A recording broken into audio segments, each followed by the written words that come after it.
Yeah. So you're going to race, two people are racing, so there's good and bad in everything. So when two people are racing, when you win it's good, and when you lose it's bad. So it reminds me when sports teams afterwards, like somebody will be like, thanking God for the victory. It kind of suggests that God is a fan of your team, right? You know, like if you win the Super Bowl, it's like, yeah, we want to thank God for winning the Super Bowl. Does that mean God hates the other team? God prefers you?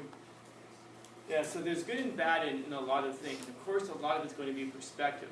If you're in a race and you win, it's good. If you're in a race and you lose, of course, it's bad. One of the things that drives me crazy, so I train in jiu-jitsu, and in jiu-jitsu we have the saying, you win some and you learn some. Meaning that if you go into a tournament, you go into a fight and you win, it's good, you win. And then when you lose, if we think about it, we don't really lose, you just learn. So you learn what not to do. Now, I guess it's a helpful perspective for growth, but if you've ever lost anything and you immediately lose, I mean, is that a thought that you really have? Well, at least I learned something today. Very few people have that perspective, and if you have that perspective too much of, well, winning and losing doesn't matter, well then you're probably going to lose a lot. You know, there was a basketball coach at UCLA named John Wooden. I think he coached for 13 seasons, I believe it was, and they won the national championship 12 of the 13 seasons. So the guy knew something about winning and losing. Plus, they went several years, years without losing a single game. And his thing was always, he didn't care if his team won or lost. What he cared about was that they played as well as they possibly could. Because if you play as well as you possibly can, sometimes you go up against someone who's just better. You know, and there's really nothing that you can do about it. Similarly, let's say you win a game, but you play terribly.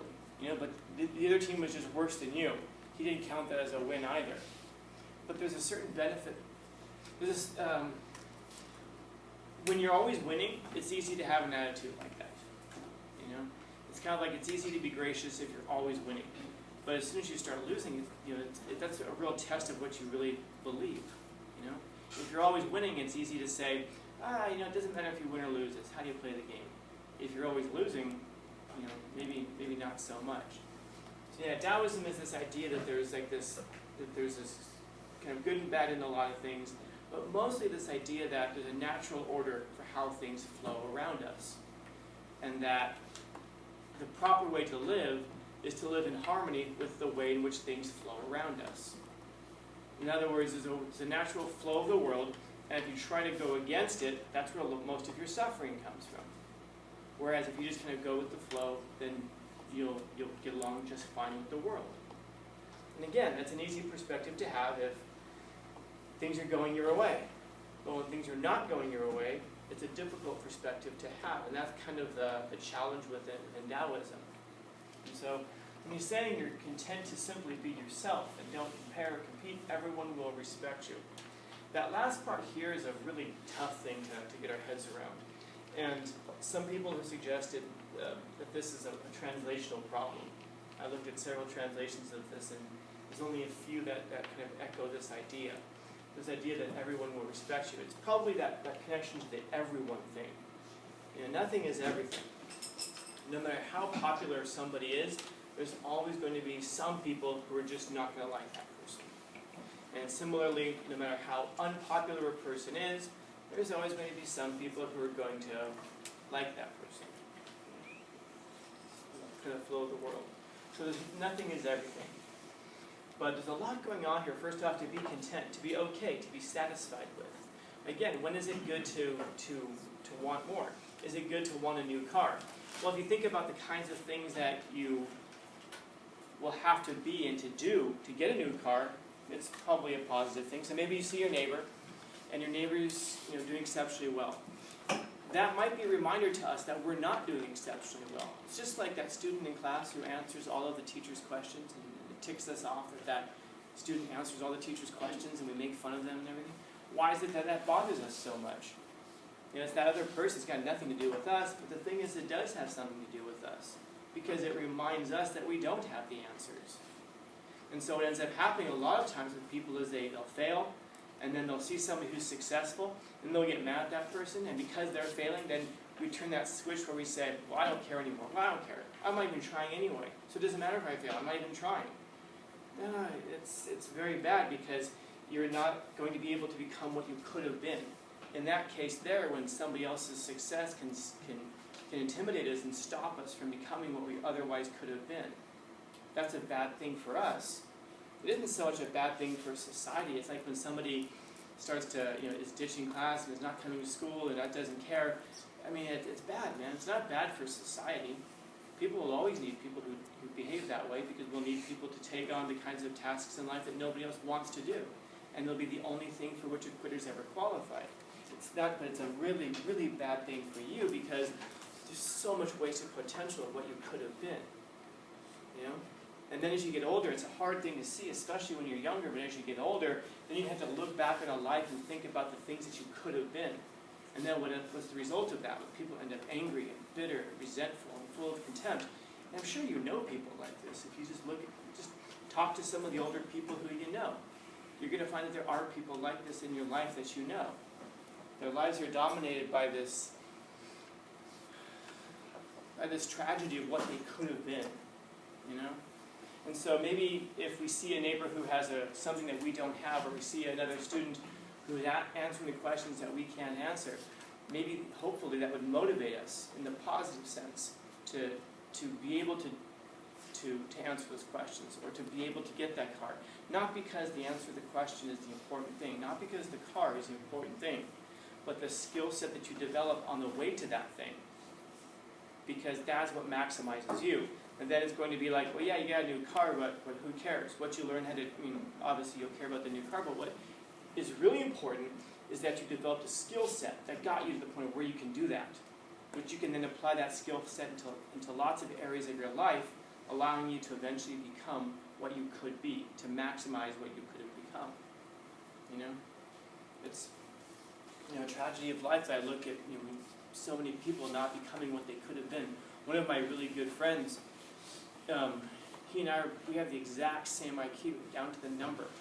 But a big difference in our lives is that I grew up with my mom and my dad around, and his first memory of his father, literally, is watching his father on television in a high-speed pursuit with the police.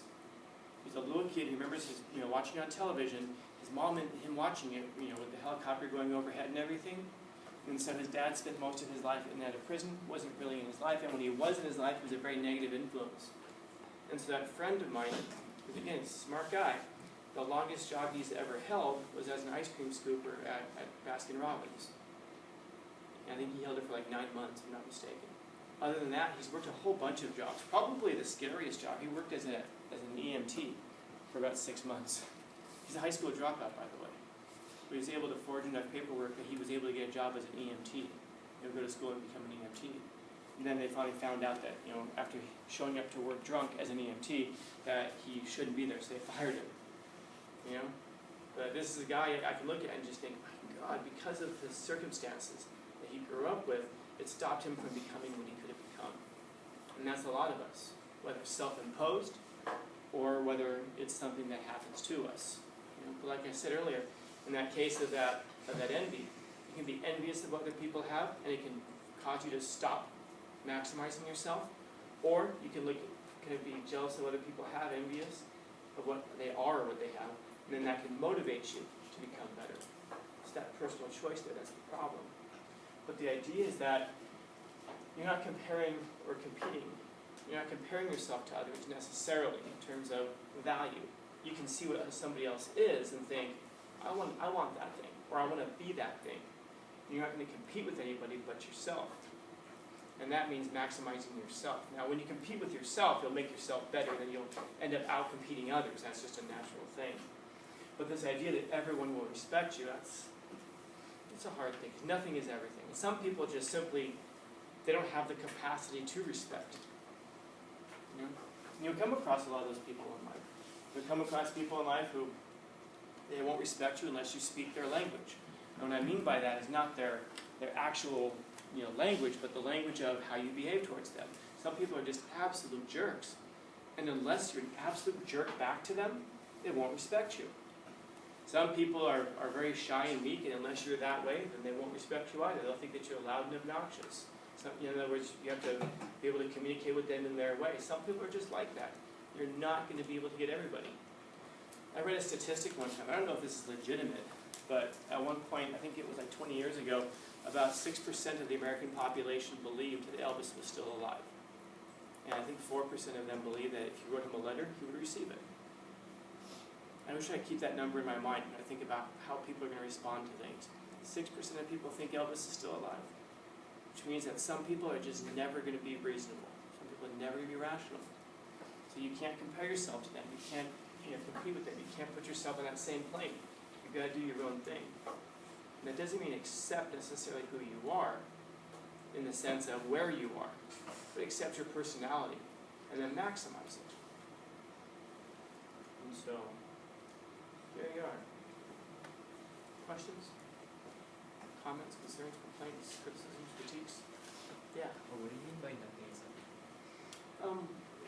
But nothing is everything. I say it all the time. Nothing is everything essentially means, like if I said to you, if I asked you a question like how do people respond when you, I don't know, think of something outrageous. How do people respond when you yell fire? So if I ask you, how do people respond when you yell fire? Somebody might say, oh, people run away. And there's always that one, well, not everyone runs away. There's always that one person who wants, yeah, that's true. In other words, when you make these kind of large statements about groups of people, nothing is ever going to be true about everybody or everything. There's always going to be exceptions, but we don't oftentimes deal with the exceptions. We deal with the massive people. You know, there's exceptions to everything. So even in terms of that Elvis statistic I said, you know, you might think, come on, nobody believes Elvis is still alive. And that's not true. 6% do. Okay, well, nothing is everything. We have to put that small group aside because we just can't deal with them. I mean, it won't fit into what we're talking about. Others? Easy. If you guys will notice that if you, the date on the PowerPoint is different. So there was another quote that was supposed to be done tomorrow. They changed the schedule for this week last week. You saw that. So we added another PowerPoint. So the one that was going to be for, gosh, Wednesday I guess it was, is now Friday. So you notice I just added this one. So if you did the other one, that was supposed to be today already, it'll just be next time. You follow? I don't know if that makes any sense, but you get the idea. If not, if you did another one, it's fine. That's coming up next time. So that just means you're ahead for next time. But there's going to be one additional thing on this. So if you want the updated PowerPoint, again, just let me know. Type into my computer before you leave today. But otherwise, just insert this one in there, and you're good to go. All right, go ahead and put those away and take out your papers from last time.